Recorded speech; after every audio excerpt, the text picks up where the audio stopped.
Muito obrigado, Sr. Presidente, senhoras e senhores deputados.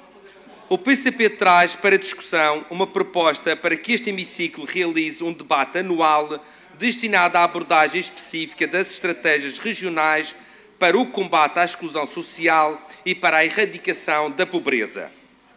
Como é já do nosso conhecimento, a Madeira, nos últimos anos, apresenta uma taxa de risco de pobreza na ordem dos 29%. Constata-se, pois, que a Madeira possui uma das taxas mais elevadas do país.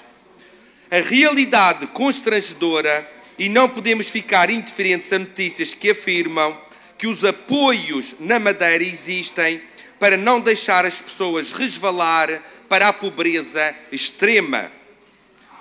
No contexto da pobreza, verificamos que estamos a assistir a uma transmissão geracional do problema, assim como a aglutinação, a fagia de outros grupos da população, onde se inclui, por exemplo, parte da população empregada. Hoje em dia, ter um emprego não é sinónimo de que se consegue ter uma vida digna, nem que se consegue refazer uma vida. Muitos trabalhadores vivem abaixo da linha de pobreza. Muitos outros são pensionistas, crianças, inválidos e desempregados. Hoje vou destacar nesta intervenção essencialmente estas pessoas, aquelas que, mesmo empregadas, não conseguem sair do patamar mais baixo da sobrevivência. Era capa de um órgão da comunicação social do último sábado, 9 de março, que passo a citar. São cada vez mais os madeirenses que mantêm um segundo emprego. Entre 2021 e 2023, a Direção Regional de Estatística contabilizou um acréscimo de 1.700 indivíduos com 2 atividades remuneradas, mais 4% do total de pessoas empregadas na região. Lamentavelmente, as políticas praticadas ao longo de 50 anos empurram cada vez mais milhares de madeirenses e porto-santenses para uma posição em que se torna incomportável gerir as contas do mês com apenas um emprego. Neste momento, cerca de 5.500 pessoas e respectivos agregados familiares encontram-se nesta situação. Podemos inferir que existe um número crescente de madeirenses com dificuldades para fazer face às suas responsabilidades financeiras, em pagar as contas no final do mês, numa conjuntura em que se verifica um aumento dos valores, por exemplo, nos bens de primeira necessidade, bem como nas prestações bancárias para a habitação. Estamos, pois, perante uma contração dos rendimentos reais das famílias associados à subida dos preços. Esta problemática, não sendo exclusiva da nossa região, aqui torna-se mais relevante, porque os níveis de rendimentos são baixos e, entre outras medidas, o Governo Regional não tem a elevação para aplicar o diferencial do IVA conforme possibilitada pela Lei das Finanças Regionais. Nem teve a sensatez de lançar a linha férrea, promessa por cumprir, nem que custasse 20 milhões. Quando nos aproximamos da comemoração dos 50 anos do 25 de Abril, verificamos uma profanação de direitos conquistados na Revolução.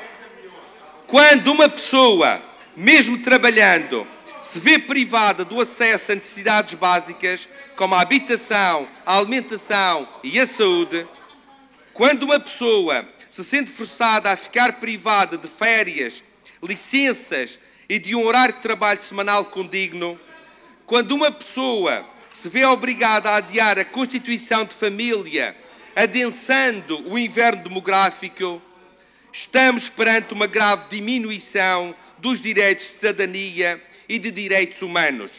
Enfrentamos mesmo uma limitação no exercício de um dos direitos fundamentais, a liberdade. Existe um plano de ação no âmbito da Estratégia Regional de Inclusão e Combate à Pobreza, com um conjunto de medidas para responder e mitigar as situações de pobreza.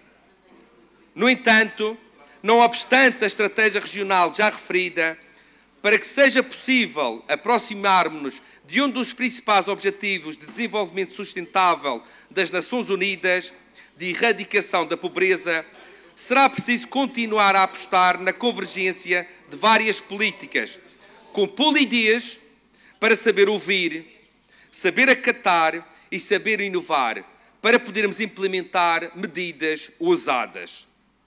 No mesmo sentido, será necessário reforçar mecanismos de acompanhamento, supervisão e avaliação das medidas aplicadas, bem como a sua harmonização como resposta à atualização e ao surgimento de novos indicadores. Neste sentido, a proposta em discussão poderá ser mais uma valência para colmatar alguns dos aspectos supra-referidos. É urgente, de facto, agir agora para não se perpetuar este estado de coisas. É urgente quebrar o ciclo de pobreza estruturada e intergeracional. É, por isso, importante preparar o futuro e agir fundamentalmente junto das camadas mais jovens.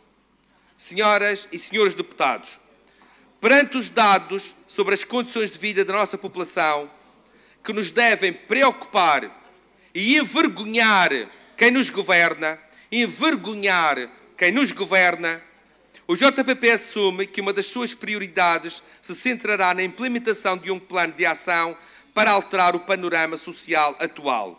Urge reduzir a taxa de pobreza. Urge reduzir as desigualdades de rendimentos das famílias mais vulneráveis. Urge reduzir as desigualdades de género. Urge reduzir a precariedade. E, consequentemente, melhorar a qualidade de vida de todos os madeirenses e porto-santenses.